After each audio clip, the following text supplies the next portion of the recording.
नमस्कार दोस्तों, स्वागत है आप सभी का एक बार फिर से। आईबीपीएस पीओ के एग्जाम में खाली 3 से 4 दिन और बचा हुआ है और बहुत जेन्युइन सवाल बच्चों का है कि सर हमारा अटेम्प्ट जो है वो प्री का एटलीस्ट क्या होना चाहिए जो एक सेफ जोन में हम जा पाएं और ताकि हम एग्जाम के बाद अपनी मेंस की तैयारी जो है वो प्रॉपर कर पाएं। आज मैं इस पे डिटेल जो है वो आपको तथ्य के साथ बताऊंगा कि आपको किस तरह से जो है वो अटेम्प्ट करना चाहिए, क्या आपका सेफ अटेम्प्ट होगा और कैसे आप फर्दर जो है वो मेंस के लिए जो है वो तैयारी करना स्टार्ट कर देंगे। चैनल को आप लोग सब्सक्राइब जरूर कर लीजिएगा जो लोग भी इस वीडियो को पहली बार देख रहे हैं, क्योंकि यहाँ पे ना केवल इंपॉर्टेंट अपडेट्स बल्कि रीजनिंग की बेसिक से सारी स्ट्रेटेजीज, चाहे मैं प्री की बात करूं, मेंस की बात करूं, प्री के मिसलेनियस की बात करूं, मेंस के पजल की बात करूं या फिर मैं कहूं कि मेंस का कंप्लीट कंटेंट या कंप्लीट पेपर की बात करूं, सब कुछ आपको वन स्टॉप सॉल्यूशन में ये चैनल पे सब कुछ मिल जाता है। इसलिए चैनल को आप सब्सक्राइब जो है वो जरूर से जरूर कर लीजिएगा, ठीक है। चलिए सबसे पहले ट्रेंड की बात करते हैं। पहले आपका एग्जाम क्या रहा है और एग्जाम किस तरह से आपका पूछा गया। देखिए लास्ट ईयर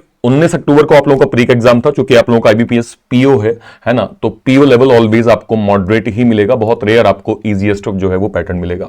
एसबीआई पीओ ने चेंज किया था लास्ट ईयर अपना एग्जाम का प्री का पैटर्न, जिसमें 30 क्वेश्चन में से आपने देखे 25-26 क्वेश्चन जो है वो केवल पजल आए थे। लेकिन आईबीपीएस पीओ के अंदर ऐसा नहीं हुआ था। आप देख सकते हैं यहाँ पे एक पजल एज बेस्ड यहां पे हो गई जो कि 5 क्वेश्चन, ठीक है। इसके बाद एक बॉक्स बेस्ड हो गया, लीनियर सिटिंग हो गया, सर्कुलर सिटिंग हो गया, कंपैरिजन हो गया। कंपैरिजन मतलब रैंक पजल जिसमें हाइट, वेट, एज का सीक्वेंस पूछता है। तो 5, 10, 15, 3, 18 क्वेश्चन आपके लगभग ब्लड और डायरेक्ट मतलब जो है वो सिटिंग के हो गए, सिटिंग और पजल के हो गए।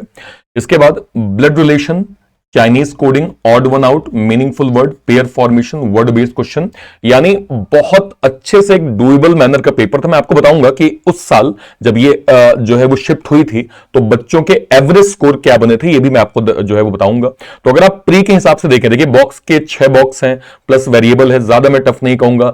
एज बेस्ड में केवल 7% है, जनरली हम लोग 8 की उम्मीद करते हैं, 9 की उम्मीद करते हैं।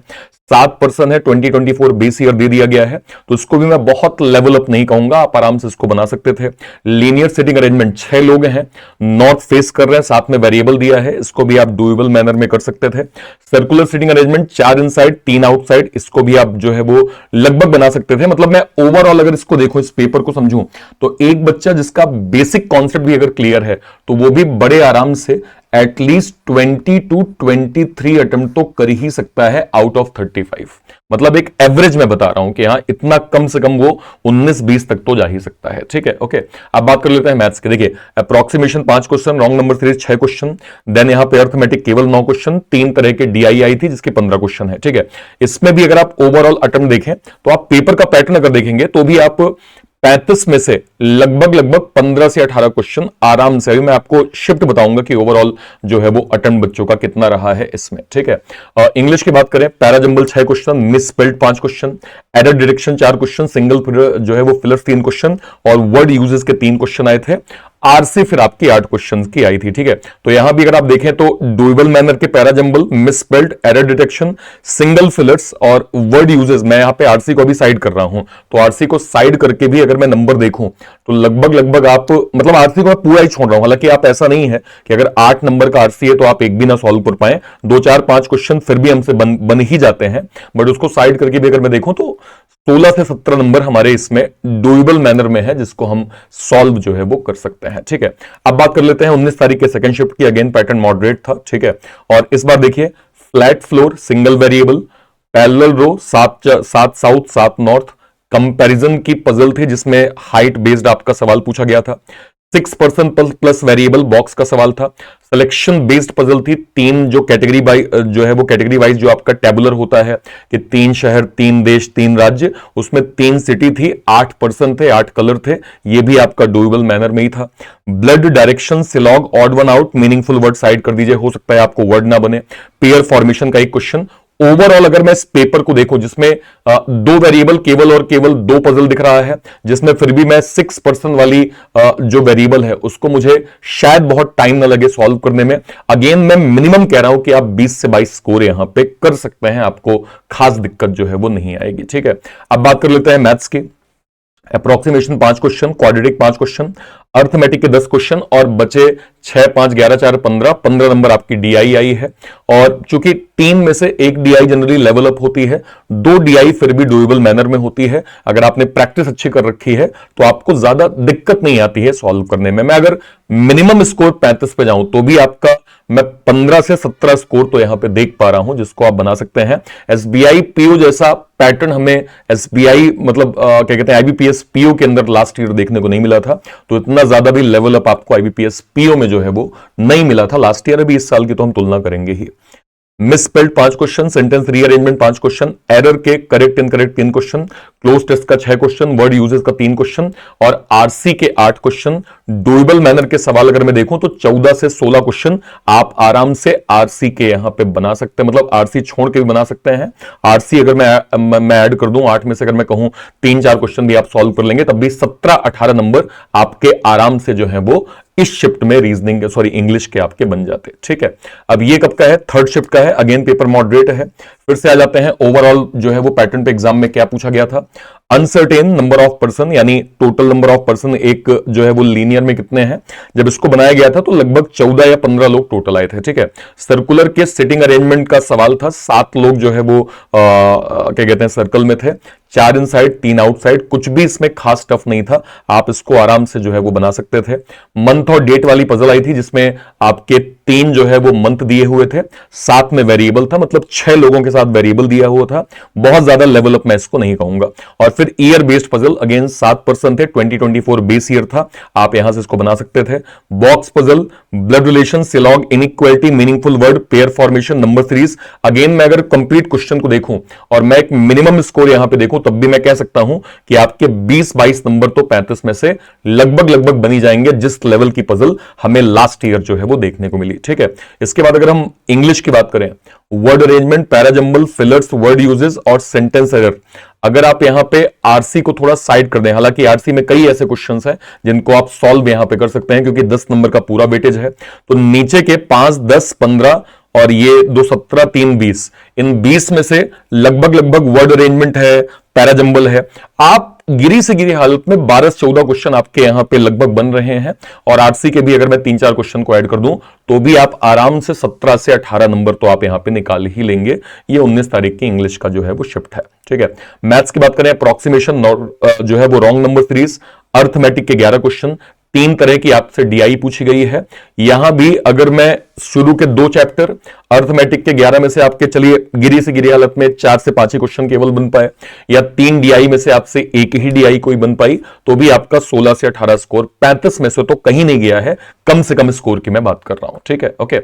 अब बात कर लेते हैं 20 तारीख के थर्ड शिफ्ट की। इसमें भी पैटर्न आपको मॉडरेट मिला। ओवरऑल अगर मैं पजल की बात करूं, week based Monday to Sunday, 6 लोग थे, आइसक्रीम का फ्लेवर यहां पे दिया हुआ था मंडे टू सैटरडे। ठीक है, ऑर्डर बेस्ड में जो है वो वेट का सीक्वेंस था, 6 लोगों की बात की गई थी, 3 क्वेश्चन यहां थे। मंथ प्लस डेट में 8% थे, यहां पे 9 और 26 डेट दी हुई थी और सिंगल जो है वो वेरिएबल के साथ आपसे सवाल पूछा गया। लीनियर रो में 7%, 3 नॉर्थ क्या कहते हैं 3 लोग नॉर्थ फेसिंग, 4 लोग साउथ फेसिंग। ये भी डुएबल मैनर में था जिसको आप सॉल्व कर सकते थे। कैटेगरी वाले में 3 अलग अलग स्टेट थे, उसमें टोटल जो है वो 7% थे और आपका कलर दिया हुआ था। ये बिल्कुल टफ नहीं है भाई, अगर आप 3 वेरिएबल देख रहे हैं, केवल 7 ही लोग हैं, 7 में कलर दिया है, आप इसको बिल्कुल हार्ड मत मानिए। ये आराम से डुएबल मैनर में आपका ये बन जाएगा या बन जाता अगर आपने ये शिफ्ट किया होता तो। चाइनीज कोडिंग 1 क्वेश्चन, सिलॉग 3 question, direction 3 question, odd one out, blood relation, number pairing. इसमें ऐसा एक भी सवाल नहीं है जिसको मैं ये कहूं कि चलो यार मीनिंगफुल वर्ड है, आपको नहीं बनता है कि आपको ये वर्ड ही नहीं पता, आपको ये जो है वो एग्जैक्ट वर्ड की डेफिनेशन नहीं पता है, तो वहां पे आप गलती हो सकता है कर दें। बट यहां पे एक भी ऐसा क्वेश्चन नहीं है जिसको आप स्किप करें या आप जो है वो ना ट्राई करें, अगर आपने सही स्ट्रेटेजी के साथ आपको पेपर अटेम्प्ट करना पता है तो मैं इस वाले शिफ्ट में स्पेशली रीजनिंग को अगर मैं कहूं तो आप 22 प्लस स्कोर जो है वो आराम से मतलब कर सकते थे अगर आप सही स्ट्रेटेजी से इस पेपर को देखते तो। Approximation, wrong number series, arithmetic 10 question, quantity comparison के 5 क्वेश्चन यहां पे आ गए। इस बार डीआई के लेवल पे केवल 2 ही डीआई है, quantity, wrong number series, approximation and arithmetic. अगर आप इन 20 क्वेश्चंस को देखेंगे तो भी आप लगभग 12-13 क्वेश्चन बना लेंगे। और table DI, line DI 10 question है, चलो मैं इसका आधा कर लेता हूं, तब भी आप 18-19 नंबर तक आराम से जो है वो मैथ्स में आप जा पा रहे हैं, क्वांट में आप जा पा रहे हैं। Cloze test 6 question, word swap 4 question, error detection के 5 क्वेश्चन, फ्रेज रिप्लेसमेंट के 5 क्वेश्चन, वर्ड यूजेस के 2 क्वेश्चन। मैं यहां पे आरसी को साइड कर रहा हूं। 22 क्वेश्चन में से अगर मैं इन सभी पैटर्न को देखूं तब भी आपके आराम से क्लोज टेस्ट, वर्ड स्वैप, आप 12-14 क्वेश्चन यहां बना लेंगे। और आरसी के अगर 8 क्वेश्चन है, गिरी से गिरी हालत में आपसे 2-3 ही बन पाए तो भी आप जो है वो 17-18 नंबर तक तो गेन कर ही सकते थे अगर आप 20 तारीख के शिफ्ट 3 में जाते। अब देखिए बच्चों का आइडियल स्कोर कितना रहा था जब हम जो है वो लास्ट ईयर का एनालिसिस कर रहे थे। देखिए 19 तारीख के फर्स्ट शिफ्ट की बात करें, बच्चों ने एवरेज 21 से 23 स्कोर किया था, मैथ्स में एवरेज बच्चों ने 20 से 22 स्कोर किया था, और रीजनिंग के अंदर एवरेज बच्चों ने 26 से 28 यहां पे स्कोर किया था। जो टोटल उस साल का उस शिफ्ट का स्कोर बना था एवरेज, जो एक सेफ अटेम्प्ट की मैं बात कर रहा हूं, 65 से 70 के करीब बच्चों ने जो है वो डुएबल मैनर में जो है वो सवालों को सॉल्व किया था। ठीक है, सेकंड शिफ्ट में आ जाइए। इंग्लिश 22 से 24 एक अच्छा अटेम्प्ट है 30 में से। ठीक है, अच्छा अटेम्प्ट मतलब 100 में से मेजॉरिटी बच्चे ये कह रहे हैं कि सर हमने 22 से 24 स्कोर किया है।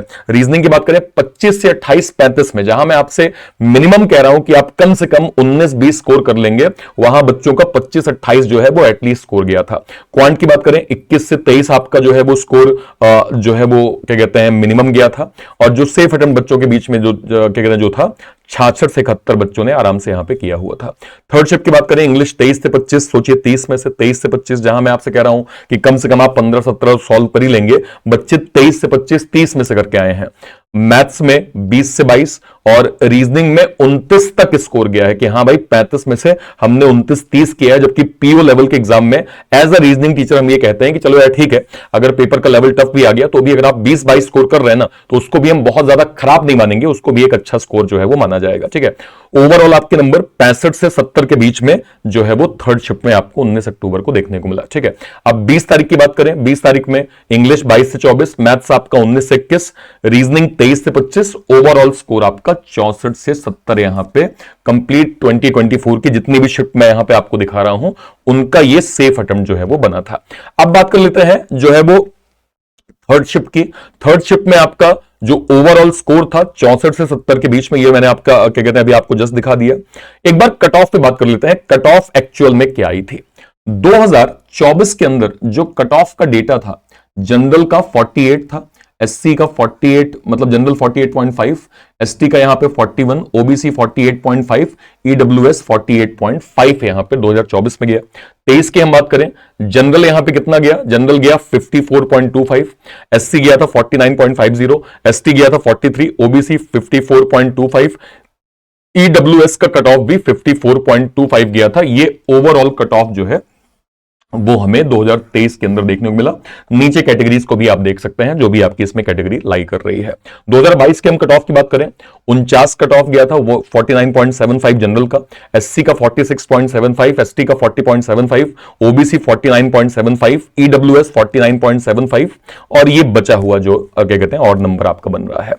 अब मेरी बात समझिए, जब एक ओवरऑल अटेम्प्ट हम जो है वो कह रहे हैं कि लगभग बच्चों का स्कोर जो है वो 65-70 पे जा रहा है, फिर आपने कट ऑफ का नंबर देखा कि एक साल कट ऑफ 48 गया, फिर एक साल कट ऑफ 55 गया, फिर एक साल कट ऑफ जो है वो 49 गया। इसमें कई चीजें, मतलब एक तो डिपेंडेंसी वैकेंसीज की भी होती है, ये आपको पता ही है कि वैकेंसीज काफी ज्यादा जाती है तो उसका इंपैक्ट अलग होता है, कम होती है तो उसकी वैल्यू वही जो आपने जीए में पढ़ा है ना, जो इन्फ्लेशन का जो कॉन्सेप्ट होता है कि कोई चीज कम है तो उसकी वैल्यू बहुत ज्यादा होती है, ज्यादा है तो वैल्यू थोड़ी कम हो जाती है, ऐसा कुछ है। तो वैकेंसीज का भी थोड़ा इंपैक्ट होता है, बहुत ज्यादा मैं नहीं कहूंगा लेकिन हाँ कुछ इंपैक्ट होता है। अगर मैं लास्ट ईयर की ओवरऑल तुलना की बात करूं, इस बार बहुत एक्सपेक्टेड है, देखिए अभी हम कंफर्म नहीं कह सकते बट एक्सपेक्टेड है कि हो सकता है आपको एसबीआई पीओ वाला जो पैटर्न, जो कि लास्ट ईयर भी एसबीआई पीओ ने मैक्सिमम पजल दे दिया था, इस बार भी मैक्सिमम पजल कर दिया है। कोई बड़ी बात नहीं है कि आपको आईबीपीएस पीओ के अंदर भी मैक्सिमम पजल यहां पे देखने को मिल जाए। तो ओवरऑल जो मैं एक सेफ स्कोर आपको कहूंगा कि हां भाई ये अटेम्प्ट्स आपके आइडियल होने चाहिए, वो आपके 57 से 63 के बीच में होने चाहिए। ठीक है, तो आपकी अगर मॉक में आप अगर जो भी मॉक, जिस भी प्लेटफॉर्म का आप मॉक दे रहे हैं, अगर मॉक में आपका ऐसा कुछ स्कोर बन रहा है, इसको मेंटेन करिए। और दूसरी चीज, जब आप मॉक दे रहे हैं ना, परसेंटेज, आप ये नंबर्स देखने की बजाय आप थोड़ा सा फोकस करें परसेंटाइल में। इसमें आपको फोकस करना चाहिए, आपको फोकस करना चाहिए परसेंटाइल में। परसेंटाइल आपका ग्रेटर देन 85% जरूर होना चाहिए। आप जब मॉक देते हैं ना, तो मॉक जब सबमिट करते हैं तो आपको एक मॉक स्कोर मिलता है, उसके जो है वो बगल में एक्यूरेसी परसेंट मिलता है और उसके बगल में परसेंटाइल का एक ऑप्शन होता है। मेक श्योर करें कि स्कोर आपका यहां पे आ रहा है, अच्छी बात है, लेकिन ये आपका आइडियली मेंटेन रहना चाहिए। परसेंटाइल 80 to 85 तो मिनिमम, मतलब 80 से कम तो बर्दाश्त ही नहीं है।